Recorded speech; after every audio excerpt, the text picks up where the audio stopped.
बिस्मिल्लाहिर्रहमानिर्रहीम। अस्सलाम वालेकुम नाज़रीन, मैं हूं अज़हर फारूक अपने यूट्यूब चैनल के साथ। इस चैनल को सब्सक्राइब करें, लाइक करें और शेयर करें। नाज़रीन, ज़िमनी इंतखाबात का मरहला मुकम्मल हो चुका है। एक बहुत बड़ा दंगल था जिसमें पाकिस्तान मुस्लिम लीग नवाज ने क्लीन स्वीप कौमी असम्बली के 6 सीटों पर कर दिया है, जबकि सूबाई असम्बली की तमाम नशिस्तें मां सिवाय एक की वो भी नून लीग ने हासिल कर ली हैं। इस पर बात करेंगे। पाक फौज में बड़ी तब्दीलियां होने जा रही हैं। Chairman joint chief of staff committee general Shamshad Mirza Sahir Shamshad Mirza वो रिटायर हो रहे हैं, सबकदोश हो रहे हैं। अलविदाई मुलाकातें भी उनकी हो चुकी हैं। इसके साथ साथ एक और जो बड़ी खबर है वो ये है कि 5 जजेस इस्लामाबाद हाई कोर्ट के, जिन्होंने उम्मीद रखी थी अपनी अपील के हवाले से, उनकी अपील खारिज कर दी गई है। इस पर भी बात करेंगे।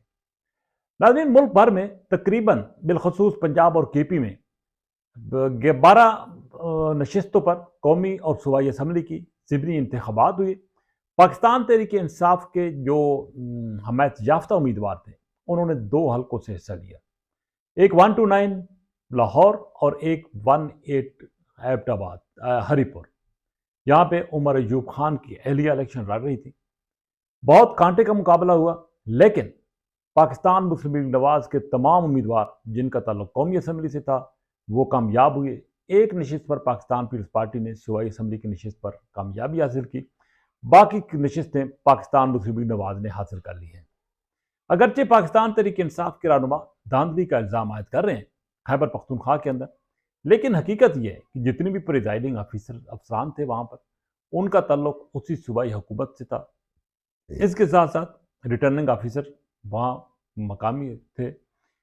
इसके बावजूद नून लीग दावे तो कर रही है कि पाकिस्तान तहरीक इंसाफ की नाकिस हिकमत अमली, परफॉर्मेंस ना होने की वजह से उसको शिकस्त हुई, लेकिन यह भी हकीकत है कि पाकिस्तान तहरीक इंसाफ ने भी, उसके हमायत याफ्ता उम्मीदवार ने बहुत बड़ी मिकदार में वोट हासिल किया है। तादाद में वोट हासिल किया 1,20,000 के करीब पाकिस्तान तहरीक इंसाफ के हमायत याफ्ता उम्मीदवार को वोट मिले हैं, जबकि दूसरी तरफ नून लीग के उम्मीदवार बाबर जो हैं, उनको, बाबर नवाज को बड़ी भारी अक्सरियत के साथ कामयाबी हासिल हुई है। बहरहाल एक बात बिल्कुल वाज़ेह है कि पाकिस्तान तहरीक इंसाफ का वोटर इन इंतखाबात में उस अंदाज से नहीं निकला है और टर्न आउट भी कम रहा है। मरियम नवाज शरीफ वज़ीर आला पंजाब ये दावा कर रही हैं कि उनकी हुकूमत की कारकर्दगी की वजह से, डेवलपमेंट की वजह से पाकिस्तान मुस्लिम नवाज के उम्मीदवारों को कामयाबी मिली है। उन्होंने ये भी कहा है कि बयानिया जो है वो किसी तौर पर भी काम नहीं आता। अब लोग जो है वो बयानी के बजाय डेवलपमेंट को देख रहे हैं, परफॉर्मेंस को देख रहे हैं और हुकूमत की कारकर्दगी को भी देख रहे हैं। बहरहाल नून लीग ने एक बड़ी कामयाबी समेटी है, जिसका फ़ायदा नून लीग को ये हुआ है कि कौमी असम्बली के अंदर नून लीग अब बड़ी जमात बनकर उभर कर सामने आई है और छोटे तहादियों को मिलाकर नून लीग के पास कौमी असम्बली में 170 अरकान की हमायत जो है उसको हासिल हो चुकी है। यानी कि पीपल्स पार्टी अगर हुकूमत से अलग भी हो जाती है तो वज़ीर आज़म शहबाज शरीफ और उनकी हुकूमत को किसी किस्म का कोई खतरा जो है वो नहीं होगा। ये एक बड़ी कामयाबी है, क्योंकि माजी में पीपल्स पार्टी के रहनुमा मुख्तलिफ अवकात पर ये नून लीग को वाज़ेह तौर पर कहते थे कि नून लीग पीपल्स पार्टी के सहारे पर अपनी हुकूमत कर रही है और अगर जब भी पीपल्स पार्टी अलग हुई तो नून लीग की हुकूमत भी ख़त्म हो जाएगी। तो ये जो धमकियां पीपल्स पार्टी की तरफ से नून लीग को मिलती थी, उनका अब तकरीबन खात्मा हो गया है। नाज़रीन, पाक फौज में एक बड़ी तब्दीली आ रही है। एक तो चीफ ऑफ डिफेंस फोर्सेस का बाज़ाब्ता नोटिफिकेशन अगले कुछ दिनों में होने जा रहा है। फील्ड मार्शल सैयद आसिम मुनीर इस ओहदे को संभालेंगे, जबकि chairman joint chief of staff committee general Sahir Shamshad Mirza retired हो रहे हैं 2 दिन के बाद। ये ओहदा हमेशा के लिए अब ख़त्म हो जाएगा और एक नया ओहदा जो है वो तख्लीक किया गया है, वो उसकी भी अनाउंसमेंट कुछ दिनों में हो जाएगी। बहरहाल बड़ी तब्दीलियाँ आ रही हैं और उम्मीद की जानी चाहिए कि इन तब्दीलियों के मुस्बत असरात जो है मुरतब होंगे पाकिस्तान की सिक्योरिटी के हवाले से, पाकिस्तान के तहफ़्फ़ुज़ के हवाले से, पाकिस्तान के दिफा के हवाले से।